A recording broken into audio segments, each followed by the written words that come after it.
Right now, as you watch this, the money in your pocket is worth less than when you started reading this sentence. Not because someone stole it, because that's how it's designed. In 235 AD, a Roman soldier held a silver coin that could buy a week's worth of bread. 50 years later, that same coin bought nothing. The silver was gone, replaced with copper, painted silver, a lie in metal form. 2,000 years later, we're holding the same lie. Different metal, same trap. What if I told you this isn't the first time? What if every empire that ever collapsed did the exact same thing to its money? And what if we're at stage 7 of 8?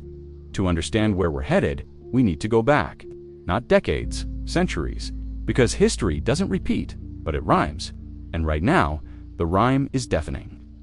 There's a pattern buried in history books, a cycle so consistent, so predictable, that once you see it, you can't unsee it. Rome saw it, Spain saw it, Germany saw it. They all thought they were different. They all thought they'd found a way around it. They were all wrong. And here's what they don't teach you in school. The pattern has stages, predictable stages. And if you know the stages, you can see where you are in the cycle. Stage 1 is confidence. Stage 2 is expansion. Stage 3 is debt. Stage 4 is debasement. Stage 5 is denial. Stage 6 is panic. Stage 7 collapses. Stage 8 is the aftermath. We're somewhere between stage 6 and 7, and your grocery bill is the proof. If your rent jumped 30% in 3 years and your boss gave you a 3% raise, that's not bad luck. If a dozen eggs cost $2 in 2020 and $6 today, that's not supply chain issues. If your savings account loses purchasing power every single year, that's not capitalism. It's debasement, the oldest trick in the empire playbook. And it's happening right now. Let me take you to Rome, 235 AD. The empire is massive. 30 provinces, 60 million people, roads connecting 3 continents. The denarius silver coin is the reserve currency of the known world. Merchants in Britain, Egypt, and Syria all accept it. Why? Because it's real. 95% pure silver. You can feel the weight. That weight means trust. But Rome has a problem. The borders are under attack. Germanic tribes in the north, Persians in the east. Defending an empire costs money. Lots of money. Soldiers need pay. Weapons need forging. Forts need building. And the treasury is running low. So Emperor Septimius Severus makes a decision. A small decision, barely noticeable. He reduces the silver content in the denarius from 95% to 90%, just 5%. Nobody will notice, his advisors say. The coin still looks the same, still feels heavy, still has the emperor's face stamped on it. And here's the beautiful part. The empire can mint 10% more coins with the same amount of silver. More money, same resources, problem solved. Right, wrong, because once you start, you can't stop. 10 years later, the silver content drops to 80%, then 70%, then 50% by 268. Just 33 years after that first 5% cut, the denarius contained less than 5% silver. It's copper with a silver wash, a painted lie. Merchants aren't stupid. They know, so they raise prices. Bread that cost 1 denarius now costs 5, then 10, then 20. Let me tell you about Marcus. He's not famous, no statues, no history books, just a grain merchant in Rome. For 30 years, Marcus saved denarii, 1 coin at a time. He had a plan. Retire at 60, buy a small farm, grow olives, live simply. By 268 AD, Marcus was 58. 2 years from his dream, he has 5,000 denarii saved. 30 years of work, 30 years of sacrifice. Then the debasement accelerates. Within 18 months, Marcus's 5,000 denarii couldn't buy the farm, can't buy half the farm, can barely buy 6 months of bread. His life savings gone, not stolen, not lost, just worthless. And the empire tells him nothing is wrong. Prices are rising, they say, because of barbarians, because of plague, because of anything except the truth. Marcus never bought that farm. He died 3 years later, still working, still grinding grain, watching his coins buy less every single day. That's what currency debasement does. Not to governments, not to emperors, to you, to the person who saves, who plans, who trusts. Rome collapsed, but the pattern didn't die with it. Fast forward to 1922, Germany, the Weimar Republic, World War I is over. Germany lost. The Treaty of Versailles demands reparations 132 billion gold marks, an impossible sum. But Germany has to pay. The economy is struggling. Unemployment is rising. The government faces a choice: raise taxes or print money. Guess which one is easier? They print. The paper mark floods the economy. 1 mark becomes 10. 10 becomes 100. 100 becomes 1,000. And the acceleration is terrifying. In January 1923, a loaf of bread cost 250 marks. By November, that same loaf costs 200 billion marks. Let me tell you about Johann Schmidt. He's a school teacher in Berlin, 42 years old, married, 2 children. He's been saving for 20 years. By 1922, he had 90,000 marks in the bank. That's 6 years of salary, enough to secure his family's future, enough for his children's education, enough for a comfortable retirement. Then comes 1923. By October, Johann's 90,000 marks can't buy a week of food. By November, they can't buy a loaf of bread. 1 loaf, 20 years of saving, gone in 11 months. Johann watches his wife cry, watches children ask why there's no food, and the government tells him it's temporary. It's the French occupation. It's the war reparations. It's anything except their printing press running day and night. There's a famous photo from 1923, children building a playhouse, not with blocks, with stacks of worthless marks. Money is so valueless, it's cheaper than firewood. That's Johannes' savings, his children's future. A toy, sound familiar? Your savings account interest is 0.5%. Inflation is 6%. You're losing 5.5% every year. Slowly, quietly, but it's the same pattern, just slower, stretched over decades instead of months. Germany's hyperinflation destroyed the middle class, wiped out a generation's savings, and the social consequences. A decade later, a desperate population turned to extremism. The pattern doesn't just destroy wealth, it destroys trust, stability, hope. But the pattern didn't end with Germany either. It traveled across the ocean. October 29, 1929, Black Tuesday. The New York Stock Exchange crashes, 16 million shares traded. Panic selling. By the end of the day, $14 billion in market value vanished. That's over $200 billion in today's dollars. Gone in hours. But here's what most people don't know. The crash wasn't the beginning. It was the consequence. The result of years of excess built on debt and easy credit. The 1920s roared. Stock prices tripled from 1924 to 1,929. Everyone was investing. Barbers, teachers, factory workers. Why? Because you could buy stocks on margin 10% down. Borrow the rest. Free money, they said. Can't lose, they said. Sound familiar? Then reality hit. When the market turned, margin calls went out. People had to sell to cover loans. Selling drove prices down. Lower prices triggered more margin calls, more selling, a death spiral. Within 3 years, the stock market lost 89% of its value. Banks failed, savings vanished. Unemployment hit 25%. Soup lines stretched for blocks. Let me tell you about Dorothy. She's 28 in 1929. I live in Ohio.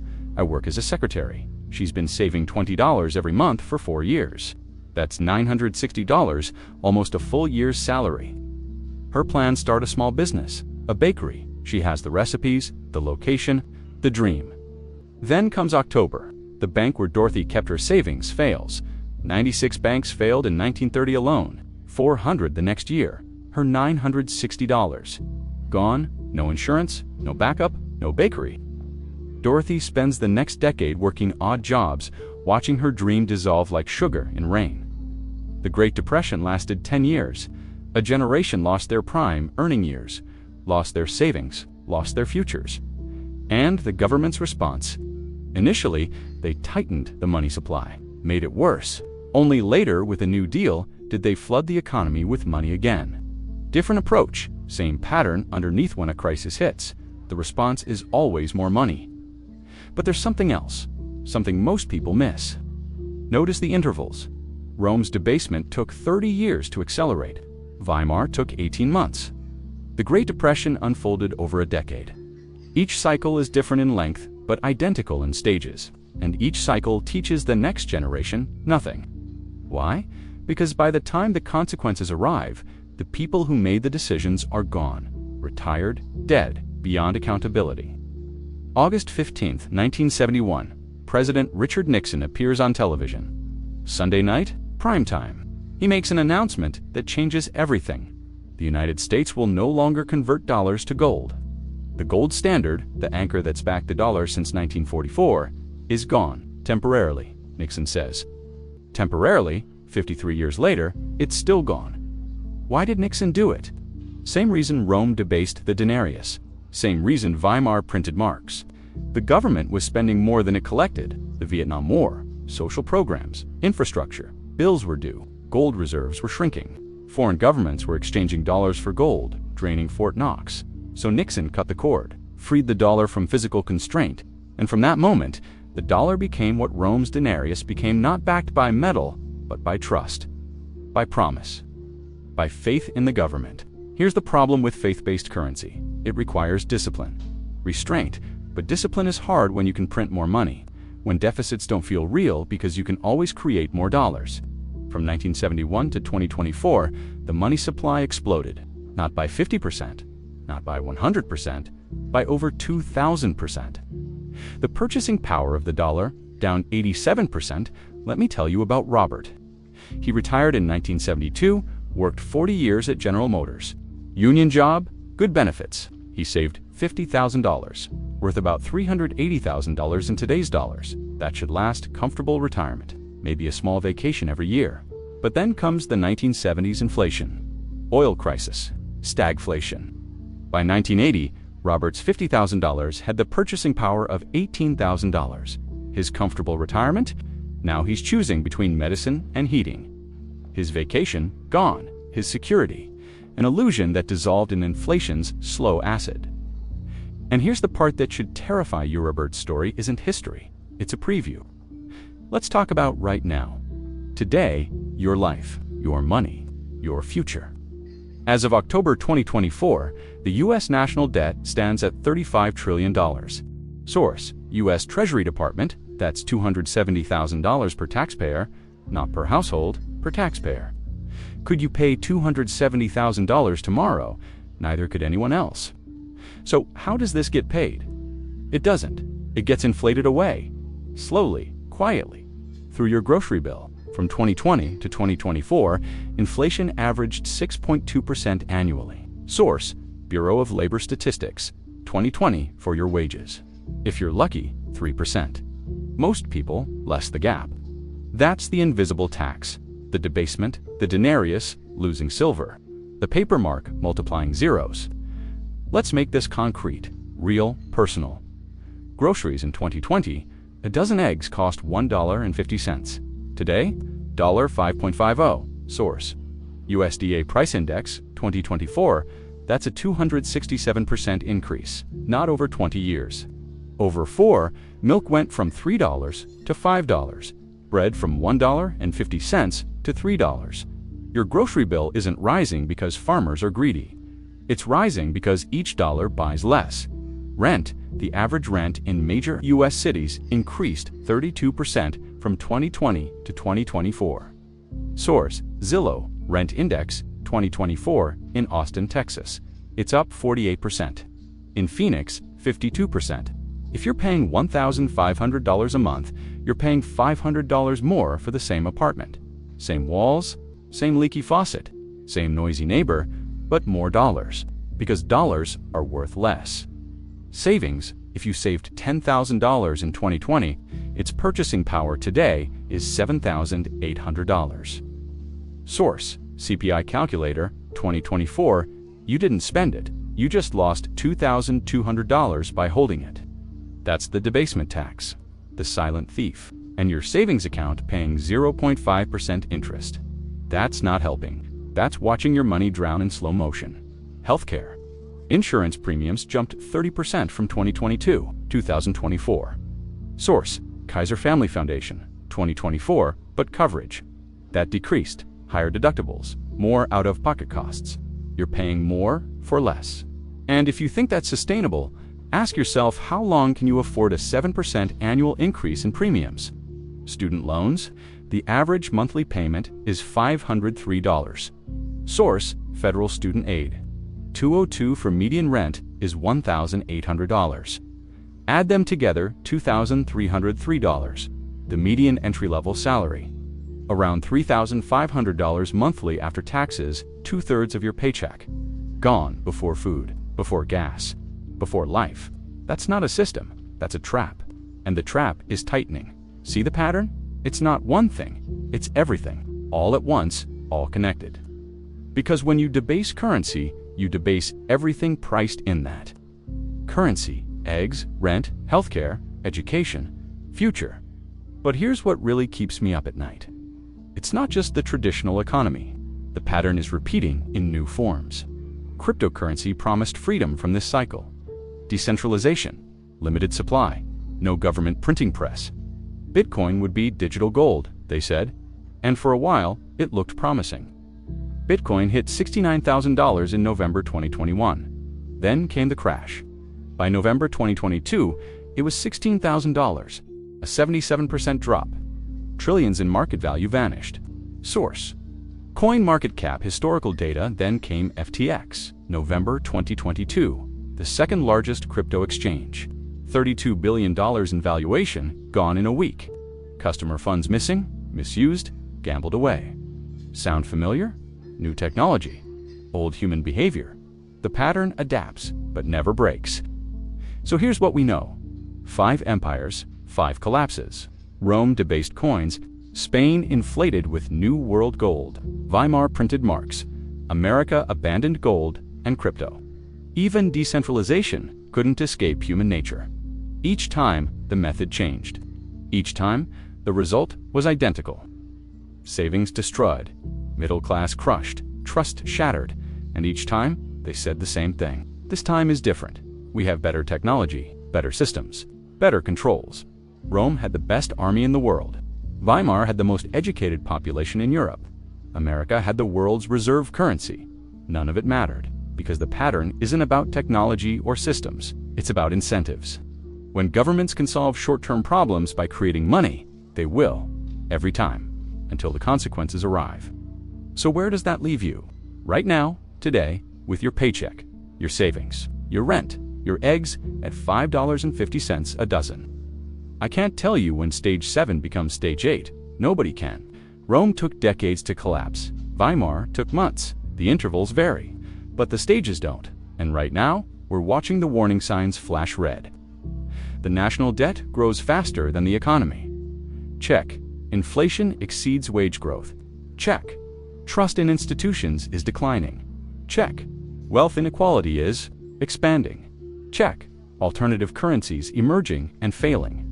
Check. We've seen this script before. We know how it ends.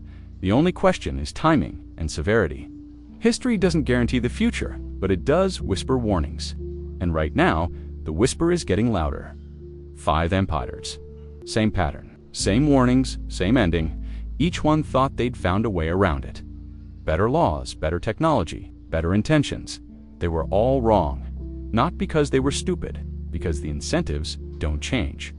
Short-term gain always beats long-term pain, until there's no long-term left. So the question isn't whether the pattern continues. The pattern always continues.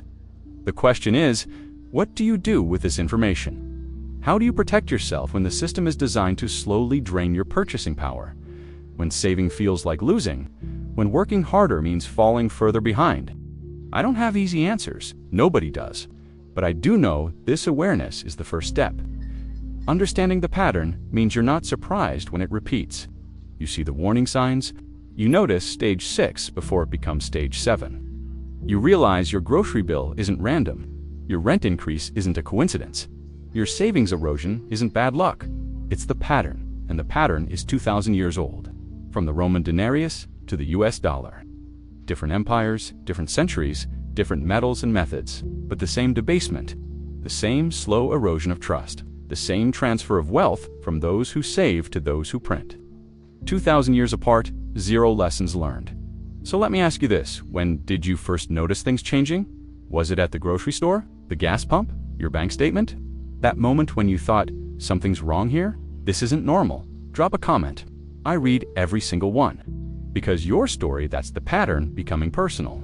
That's history being written in real time. That's the Denarius losing silver while you hold it in your hand. And here's what I can't stop thinking about. Every person in every empire that collapsed had that same moment. That same realization. Wait, something's wrong. But by the time you notice, stage 6 is already here. The question is, what comes next? What's stage 7 going to look like? And most importantly, are we the generation that sees the pattern and breaks it? Or are we the generation that repeats it? That's what we'll explore in the next video. There's one decision, one choice that no empire has ever made. A way to break the cycle, or at least survive it. You won't want to miss it. Thank you for watching this through. If this changed how you see money even, a little subscribe. More patterns, more history, more truth. I'll see you in the next one.